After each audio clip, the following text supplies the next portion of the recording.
Assalamualaikum warahmatullahi wabarakatuh. Alhamdulillah, kali ini masih di perjalanan umroh untuk part yang kelima.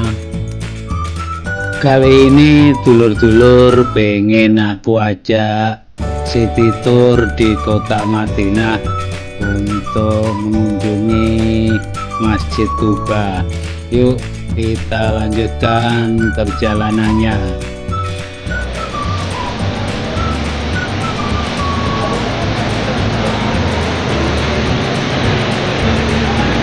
Nanti dimasukin YouTube gak apa-apa ya?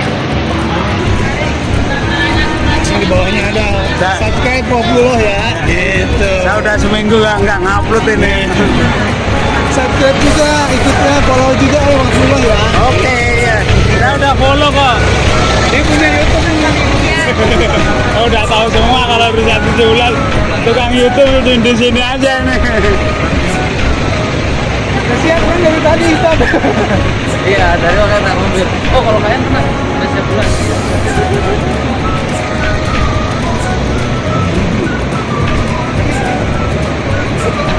Mau naik mobil senyum dong.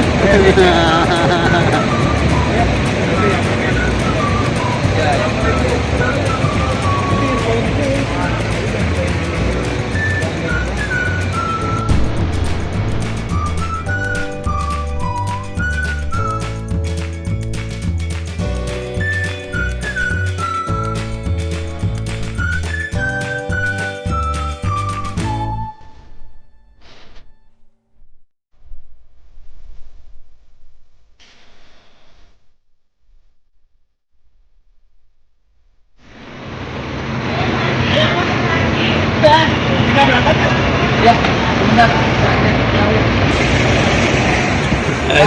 Selamat. Betul ya? Siap. Wes, masya Allah. Silakan Mbak.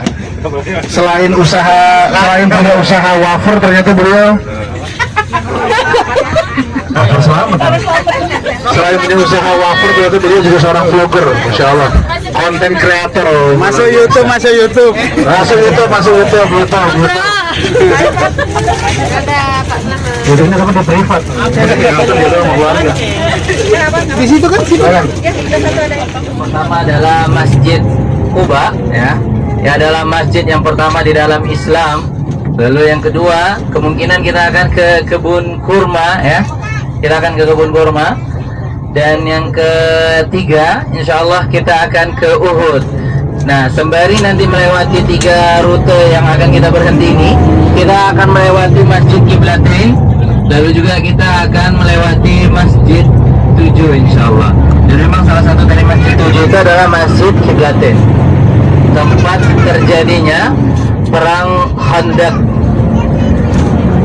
Bapak Ibu yang semoga dirahmati oleh Allah, kota Madinah Al-Munawwarah adalah kota yang paling bersejarah di dalam agama kita, karena disebabkan hampir ya semua syariat Islam itu sempurna di kota ini, di kota Madinah. Dari mulai salat, puasa, ya, lalu zakat dan rukun-rukun ibadah yang lainnya itu sempurna di kota Madinah, sehingga tidak mungkin di antara seluruh kota, seluruh tanah di atas muka bumi ini Allah Ta'ala pilih tempat kota Madinah ini sebagai tempat turunnya Al-Quran, turunnya wahyu. Dan memang Nabi SAW bersabda bahwa di hari akhir nanti kalian akan melihat perselisihan.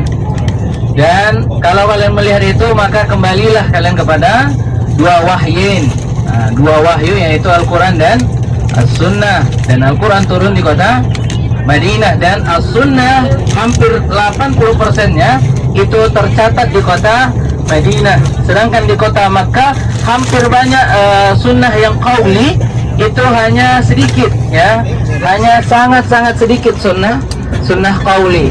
Maksudnya sunnah qauli gimana, Ustaz? Apa itu sunnah? Sunnah itu adalah min fi'lin au qaulin au takrir min Nabi sallallahu alaihi wasallam, yaitu dari perkataan, pekerjaan serta juga takrir, yaitu ketetapan dari baginda Nabi Muhammad sallallahu alaihi wasallam. Itulah sunnah, ya. Jadi perkataan paling banyak itu di kota Madinah, karena dahulu hadis itu dilarang oleh baginda Nabi Muhammad disebabkan apa? Takut tercampur dengan Al-Quran. Nah, takut tercampur dengan Al-Quran. Lalu di 5 tahun terakhir kenabian, barulah para sahabat mulai mencatat hadis-hadis, ya. Dan yang kita kenal seperti Abu Hurairah sebagai pencatat hadis yang paling banyak. Padahal Abu Hurairah itu baru masuk Islamnya terhitung hanya 4 tahun atau 3 tahun, ya, sampai Nabi SAW wafat. Tapi paling banyak ilmunya dan juga paling banyak didoakan. Kenapa paling banyak didoakan, Ustaz? Ketika kita menyebut nama sahabat, maka kita akan menyematkan dengan kalimat radhiyallahu, ya, sebelum Fathu Makkah melaksanakan suatu perang, yaitu namanya perang Hunain. Nah, perang Hunain ini sewaktu itu banyak sahabat-sahabat dari Quraisy yang baru masuk Islam, termasuk Khalid, ya, juga beberapa sahabat yang lain, mereka baru-baru masuk Islam. Ketika pembagian ghanimah atau harta rampasan perang, ya, yang dibagi itu kebanyakan orang-orang Quraisy, sedangkan sahabat dari Ansor itu tidak dapat, ya, tidak mendapatkan bagian harta rampasan tadi. Lalu gusarlah wajah-wajah orang Ansor ini, para sahabat dari Ansor ini melas, ya, karena wajar Bapak Ibu semua, ya, sewaktu itu emas dan perak dibagikan oleh Rasulullah, sedangkan ahlu Madinah menunggu saja, kok kita nggak dapat, gitu ya. Nah, sewaktu itu ketika Rasulullah SAW melihat, ya, bahwa orang-orang Ansor seakan-akan berat menerima ini alat takwa. Nah, inilah masjid yang mana dahulu Rasulullah SAW setelah hijrah bersama sahabatnya, siapa? Abu Bakar datang dari arah Makkah, lalu sampai ke sini, lalu langsung disambut gagap gempita, ya, oleh orang-orang Ansar, lalu melaksanakan salat yang pertama kali berjamaah bersama para sahabat Ansar. Dan itu adalah hari paling bahagia baginda Nabi SAW, hari paling terharunya baginda Nabi. Kenapa?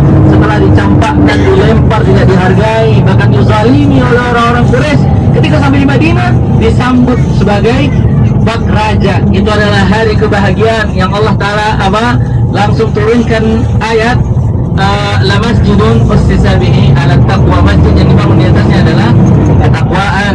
Maka masjid ini bukan hanya sekadar bangunan yang berdiri kita lihat hari ini, bukan, tapi itu adalah simbol kebahagiaan, simbol perjuangan, simbol juga bagaimana Nabi SAW memulai dakwah ini yang berat, ya. Karena Bapak Ibu harus tahu, maka dikatakan bahwa dari seluruh ujian makhluk hidup, para nabi dan rasul adalah mereka yang paling berat ujiannya, yang paling berat langkahnya. Lalu setelah itu barulah orang-orang saleh yang yang mewarisi ilmu dari dari baginda Nabi Muhammad Sallallahu Alaihi Wasallam. Jadi Bapak Ibu, nanti ketika kita turun, ya, kita akan mungkin foto dulu, dokumentasi tipis-tipis, baru setelah itu kita akan sholat apa gitu di dalam, Ustaz? Insyaallah kita sholat tahiyatul masjid, juga sholat duha, boleh dipisah, boleh digabung. Jadi salah satu syariat kita itu memudahkan di dalam beribadah. Jadi kalau ibadah sunnah itu boleh digabungnya. Jadi misalkan kalau dari Bapak Ibu masuk, boleh diniatkan dengan sholat sunnah wudu, ya, juga boleh diniatkan dengan sholat duha, boleh diniatkan dengan sholat tahiyatul masjid. Nah, kalau Bapak Ibu juga mau tambah, ya, bisa juga sholat istikharah. Tapi di ujung sholat istikharah itu ada. Jangan lupa setelah kita mengunjungi Masjid Quba, nah ini adalah mobil kita, karena mobilnya banyak yang sama, cuma nah ini nomornya yang harus kita perhatikan.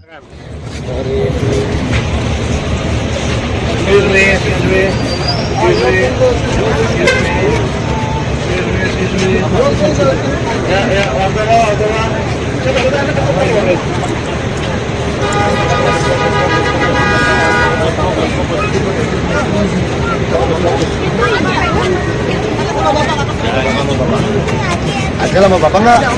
Ada lama kapir. Lama bapak nggak? Adamlar bir şey içiyor. Ha, bu oldu mu? Şuradan.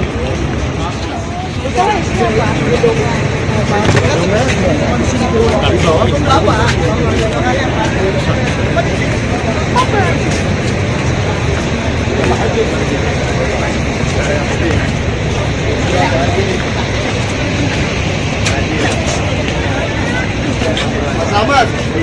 Siap. Salam kenal. Indonesia. Sekarang.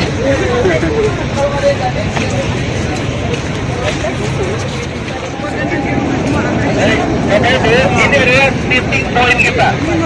Selesai sholat, berdoa secukupnya ya.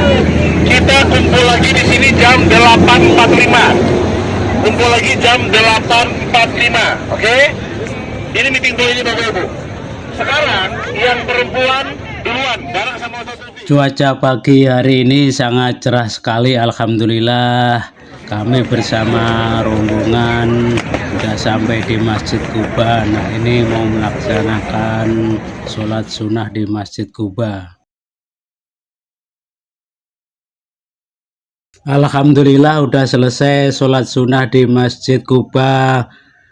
Kita dokumentasi tipis-tipis, selanjutnya mau menuju ke kebun kurma.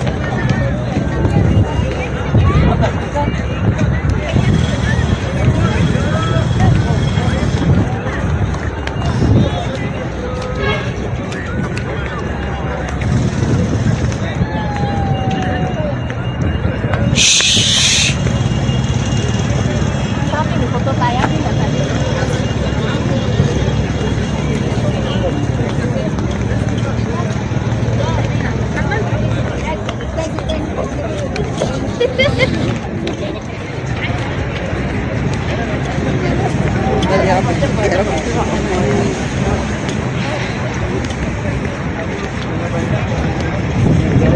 Alhamdulillah sudah bisa sampai ke Masjid Quba.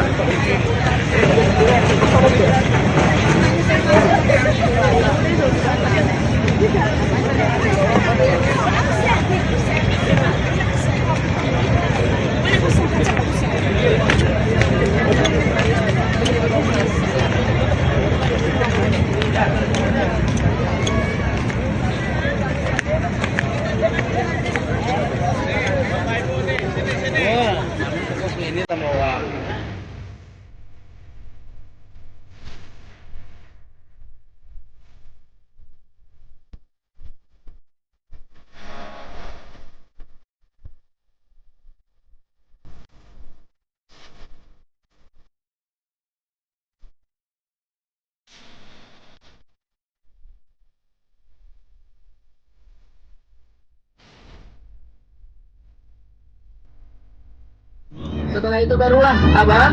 Rasulullah diperintahkan oleh Allah Ta'ala untuk menghijrahkan kaum muslimin ke kota Madinah. Dan itulah akhirnya dakwah dan cahaya menetap di kota Madinah. Dan setelah itu Bapak Ibu semua, barulah Nabi SAW diperintahkan. Nabi mendatangi rumahnya Abu Bakar dan Nabi mulailah berhijrah. Dan ketika awal hijrah itu ke Jabal Zur. Setelah dari Jabal Zur 3 hari, Rasul akhirnya berangkat ke kota Madinah bersama Abu Bakar, dan dimulailah perjalanan hijrah. Dan ketika sampai, Nabi Muhammad salat di Masjid Quba.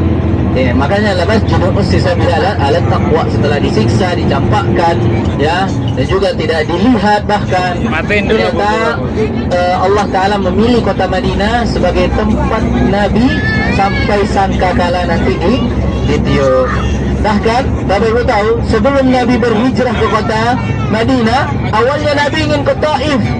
Kenapa Nabi ingin ke Taif?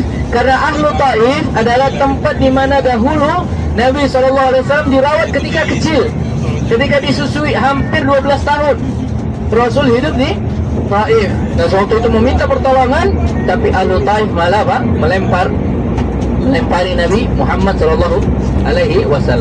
Lalu Allah pilih kota Madinah, dan sekarang kita berada di kota Madinah. Dan Bapak Ibu tahu, salah satu orang yang paling berjasa di sini adalah Mus'ab bin Umair. Siapa Mus'ab bin Umair? Mus'ab bin Umair adalah salah seorang sahabat di zamannya Rasulullah. Waktu itu di kota Makkah, ya, ahlu Makkah itu hidupnya berkasta. Yang kaya makin kaya, dipandang makin dipandang, yang miskin makin dicampakkan. Dan Mus'ab bin Umair adalah orang-orang yang paling tinggi derajatnya di antara orang-orang kaya tersebut. Kenapa? Bahkan dikisahkan Mus'ab bin Umair ini ibaratnya adalah anak orang kaya, anak sultan di Mekah gitu.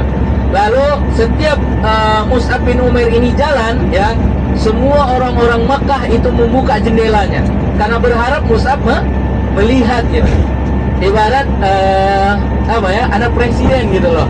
Lalu dikisahkan juga bahwa ketika Mus'ab bin Umair itu berjalan, ya banyak wanita-wanita yang mengikuti Mus'ab bin Umair dari belakang. Lalu juga dikisahkan bahwa kalau Mus'ab itu jalan di suatu gang, maka parfumnya akan tercium saking banyaknya parfum yang digunakan. Sewaktu Nabi SAW berdakwah, ternyata Mus'ab bin Umair mendapatkan hidayah lebih awal dibanding keluarganya.